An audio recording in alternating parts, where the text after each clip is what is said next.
Hey everyone, and welcome to Travel Through Stories. My name is Sean, and today I want to talk about Judith Schalansky's novel, An Inventory of Losses, translated from the German by Jackie Smith, and published by New Directions. This book has been getting a lot of critical attention lately. It's been nominated for a ton of different prizes and stuff like that, and I think this is all rightly so. I think this is a great book. It's sort of an elegy of things lost to history. That is, she focuses on things that have been destroyed or lost to the annals of time rather than focusing on stuff that history preserves. And I really like this idea. As a medievalist who spends most of his days reading medieval literature, I constantly need to remind myself that a lot of the stuff that I'm able to read has been preserved solely by chance, which means that there has been so much that has been lost, again, just solely by chance. And I want to come back to this medieval lens at the end of this video because I think there's actually a lot of really interesting connections to be made specifically with Old English poetry, and specifically the Old English poem, The Ruin, which also ruminates on similar themes and issues. And I think a comparison between Schalansky's book and the Old English The Ruin might actually be kind of fruitful. But first, I should probably talk about An Inventory of Losses.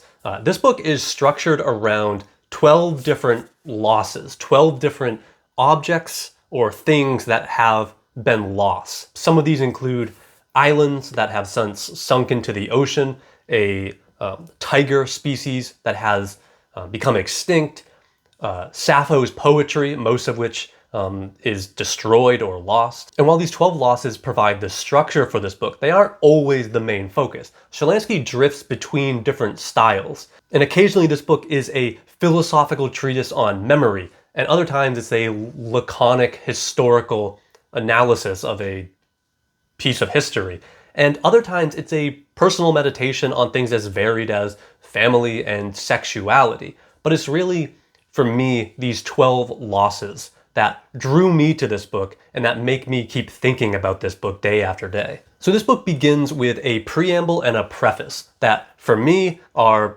by themselves worth the price of admission. They're absolutely fantastic.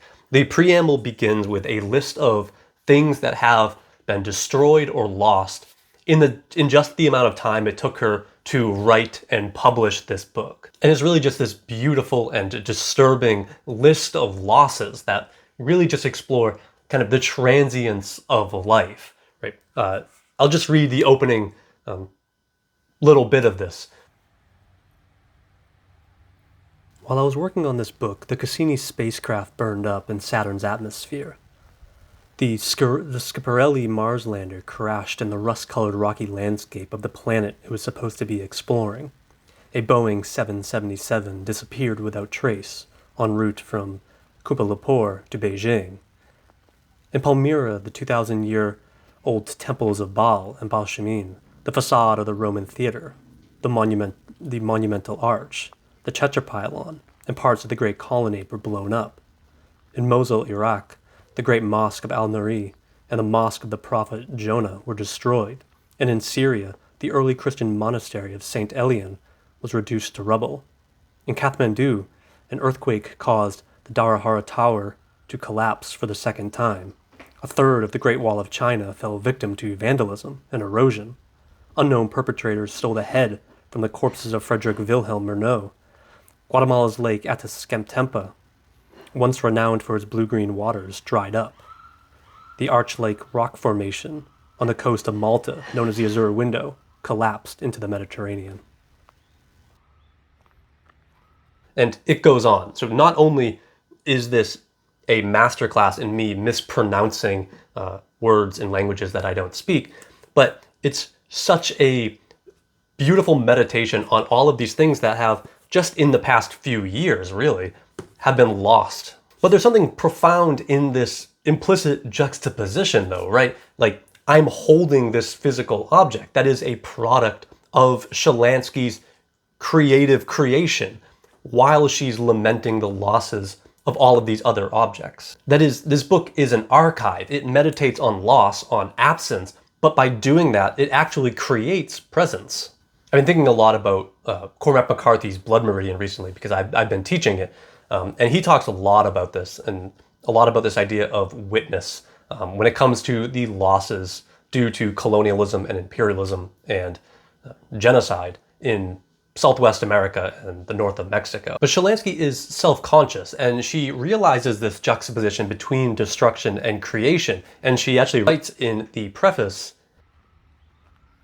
"Although nothing lasts forever, some things do endure longer than others. Churches and temples survive longer than palaces, and written cultures outlive those that got by without complex semiotic systems.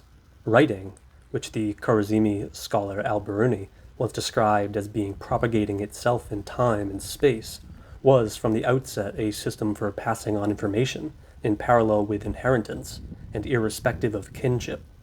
By writing, as by reading, one can pick one's own ancestors and establish a second intellectual hereditary line to rival conventional biological heritage. If you want to regard the human race itself, as is sometimes suggested, as the world archiving faculty of a deity, one that preserves awareness of the universe, then the myriad written and printed books, with the exception, of course, of those written by God himself or his numerous emanations, appear as attempts to discharge this futile duty and capture the infinite nature of all things within their finite bodies."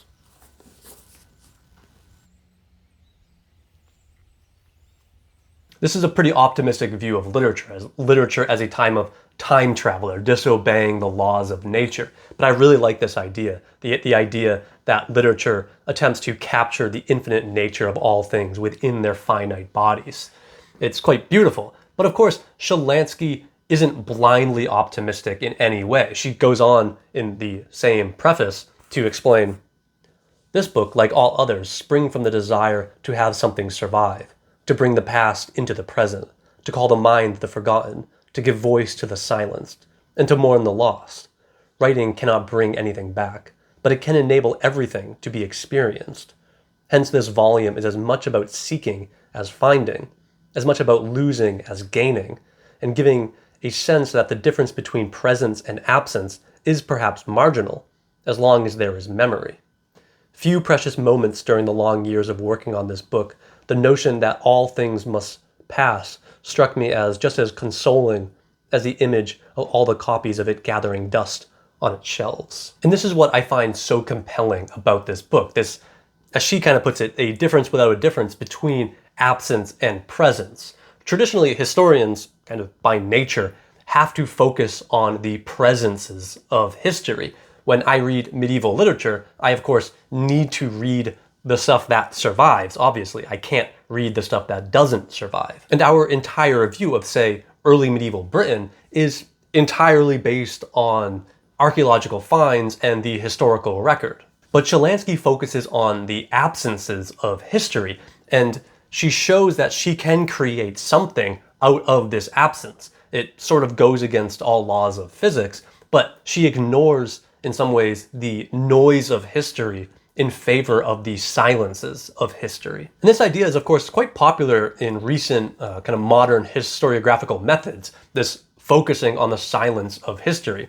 We can go and read the chronicles of kings and popes and stuff like that, but we have come to realize that one of the most important questions to ask ourselves when reading those chronicles is, what are they leaving out and why? There's a moral issue here, of course, as those who have been oppressed over time are often silenced in the historical record, and thus we have, at least in my opinion, the moral obligation to attempt to retrieve or uncover those voices that have been silenced.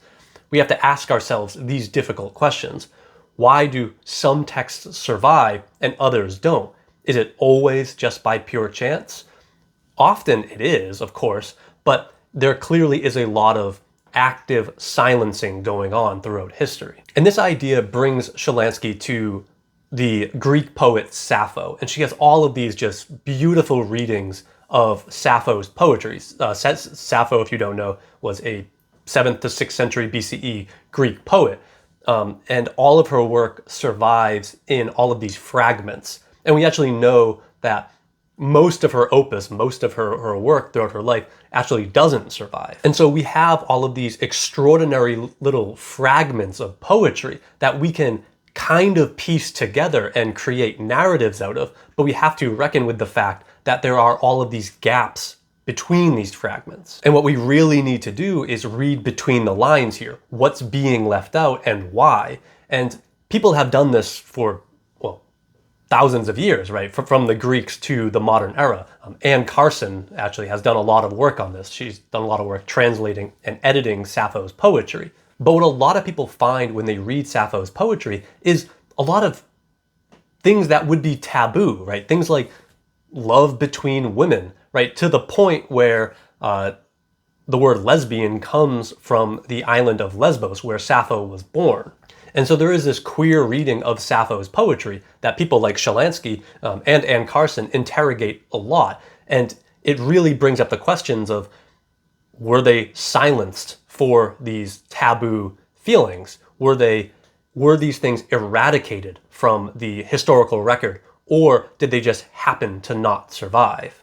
And so Schalansky does this in this book by focusing on these fragments and focusing on the caesures, the gaps between these fragments. She focuses on the editorial ellipses that modern editors need to use to connect the fragments. And she writes, "We know that words and symbols change their meaning. For a long time, 3 dots in a row along the writing baseline designated something lost and unknown. Then at some point also something unuttered and unutterable. No longer only something omitted or left out, but also something left open. Hence the 3 dots became a symbol that invites one to think the allusion to its conclusion, imagine that which is missing, a proxy for the inexpressible and the hushed up, for the offensive and obscene, for the incriminating and speculative, for a partial version of the omitted, the truth. We also know that in ancient times the symbol for omission was the asterisk, the little star that only in medieval times took on the task of linking a place in a text to its associated margin note. As Isidore of Seville writes in the 7th century in his etymologies, the asterisk is placed next to admissions, so that things which appear to be missing may be clarified through this mark. Nowadays, the asterisk is something used as a means of including as many people as possible and their sexual identities. The omissions become an inclusion, the absence a presence, and the empty place a profusion of meaning." The truth for Schalansky always seems to be hidden between the lines. And this is as true in the 6th century BCE as it is today. But her readings of Sappho's poetry are just wonderful. And for me, they were one of the best parts of this book. But I want to talk a little bit about this idea of texts being lost and found. Because while I was reading this book, I was thinking, as I always am, about medieval literature. And one of the languages and literatures that I study the most is Old English. The language spoken and written between very roughly like the 6th century and the 11th century on the island of Britain. And there is just so much absolutely beautiful Old English poetry. Old English poetry is some of my favorite poetry, full stop. But what's particularly interesting or disturbing about Old English poetry is that almost every single poem in Old English that survives is unique, meaning that it only survives in a single manuscript witness. Whereas something like Chaucer's The Canterbury Tales, which is significantly later, right, around the year 1400, I think over 55 different medieval manuscripts survive of Chaucer's The Canterbury Tales. We only have one Beowulf. In fact, almost all Old English poetry comes from just 4 different manuscripts, 4 different small volumes, right? We have the Junius manuscript, the Exeter book, the Beowulf or Noel Codex, and the Vercelli book. And some of these manuscripts were so close to not surviving. The Beowulf manuscript, for instance, was in the Cotton Library when it burned down in 1731. About a quarter of that library didn't survive. And the Beowulf manuscript was really badly damaged, but luckily for us, it did survive. But what I'm getting at is, think about how important Beowulf is to the study of the history of the English language, to the history of English literature.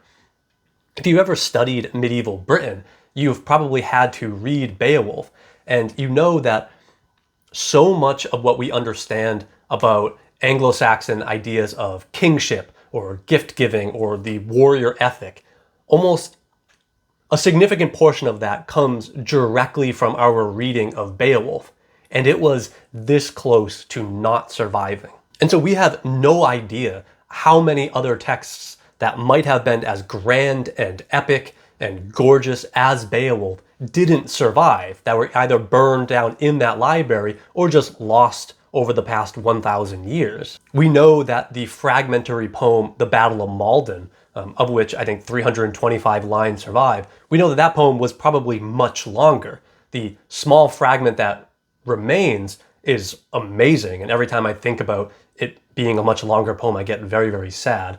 But we know that other poems like this probably existed. And we also have no idea if that which survives survived because it was the best, or if it was just, the person who commissioned the Exeter book had a very quirky style of poetry that he liked, or they liked, and that was just what was preserved in that manuscript. We have no idea. With something like Beowulf, we have no idea if anyone's even ever read it before the 19th century. There's no other explicit reference in the Old English corpus, or the Latinate corpus in early medieval Britain, to this poem or to the man Beowulf, right? It could be an outlier in some way. That is, it wasn't like we know that it was a blockbuster hit like we know the Canterbury Tales were. Beowulf could be an outlier in some way. We have no way of knowing. But anyways, this accident of history is both humbling and mind-blowing in some ways. But what might be interesting to talk about is how the Anglo-Saxons anticipated this. They thought deeply about the transitory nature of life and the ephemerality of the physical world, right, of physical objects. This is littered throughout the poetry of Old English and their prose histories.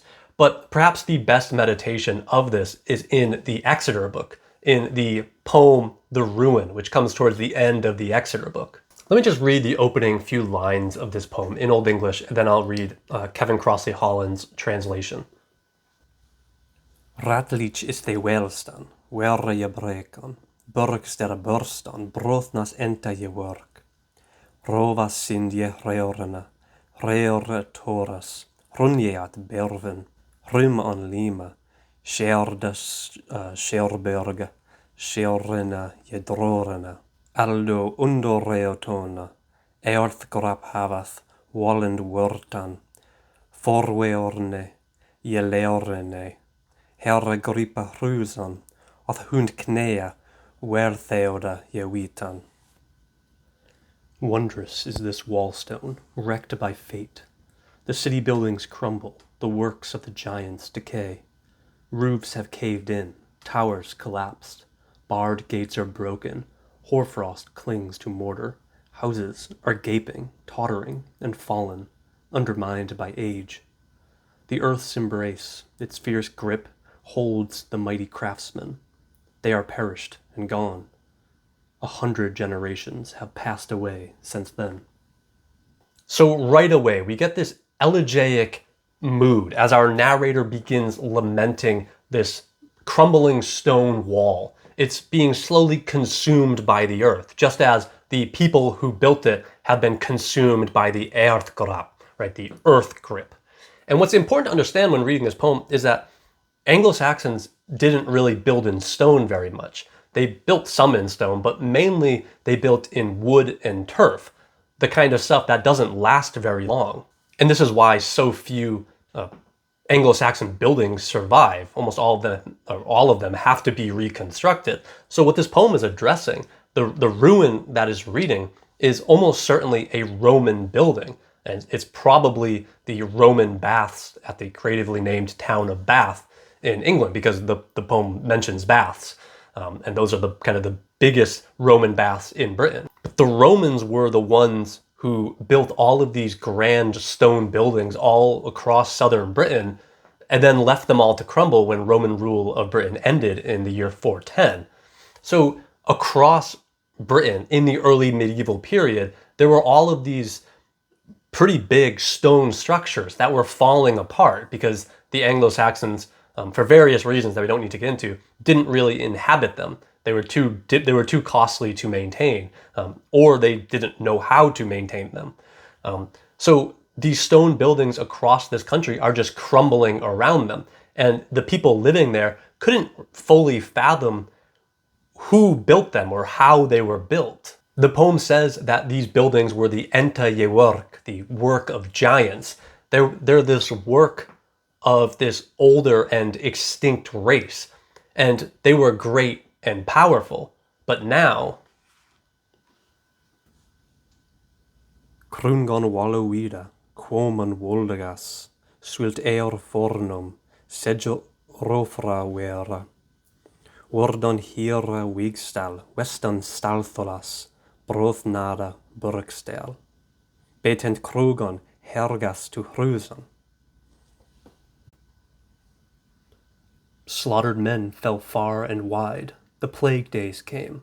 Death removed every brave man. Their ramparts became abandoned places. The city decayed. Warriors and builders fell to the earth. It's very much the ubi sunt motif that is so popular in so much Old English poetry. But where this poem really gets interesting for me, and the reason why I was thinking about it so much when reading Schalansky's An Inventory of Losses, is that towards the end of The Ruin, we get this description of the baths in the Roman building. And, well, just look at the manuscript. This poem ends in the middle of that page. The manuscript itself is in a ruin. It was burned in a fire and it's deteriorating. We can't read the description of the baths at the end of this poem, nor a section in the middle, which is also burned on the previous page. We catch glimpses of it, but the whole is destroyed. Modern editors need to use those caesuras, those ellipses that Schalansky was talking about, to fill in the gaps. So this poem that is about lamenting these crumbling buildings is also crumbling. The manuscript that contains this poem, the only version of this poem that we have, is also crumbling and deteriorating.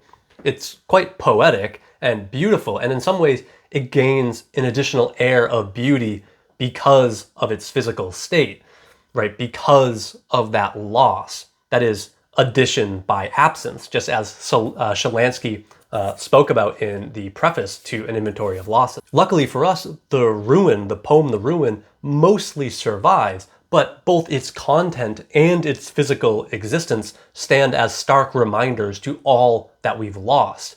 Even the enta yework, the work of giants, slowly crumbles away over time and will someday disappear. But this poem is standing as witness to that loss, right? I think Percy Shelley's Ozymandias does a very similar thing, of course. And that is really what An Inventory of Losses is really about. It's a catalog of losses, of absences. But through those absences, Schalansky creates, right? She creates this physical book. And as Schalansky anticipates in the preface, perhaps one day in about 1,000 years, this book will be preserved in someone's library. Or maybe that library will burn down, and with it, this book. Though I perhaps foolhardily think that, the modern printing press and mass production of books may have changed this issue a little bit. The general idea, I think, still stands. And this is just a fantastic book. I really, really enjoyed it. So let me know if you've read it and what you think of it. I'd be really interested to hear. But for now, thanks for watching.